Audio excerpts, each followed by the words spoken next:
Avui anem a parlar d'espantacriatures valencianes. Musa, o més conegut com el Moro Musa, cuidao que bé, era un morisco que va governar València durant molts anys i que a dia d'avui encara busca venjança. Potser t'apareix darrere la porta.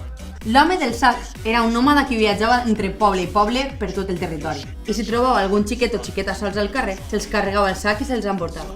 De fet, totes les mares i pares, quan els crios se porten malament, els amenacen en que si no vindrà l'home del sac a emportar-se'ls. Bubota és el típic fantasma que agarrem un llençol blanc i ens tapem i diguem som un fantasma. Eix és Bubota, apareix en l'obscuritat i sempre busca els que estan sols. Sempre amb presses, atarantat, pretén passar desapercebut. Este és l'home dels nassos. Té tants nassos com dies té l'any i cada dia que va passant se li va caient un nas i quan arriba el cap d'any li tornen a sortir tots els nassos de nous.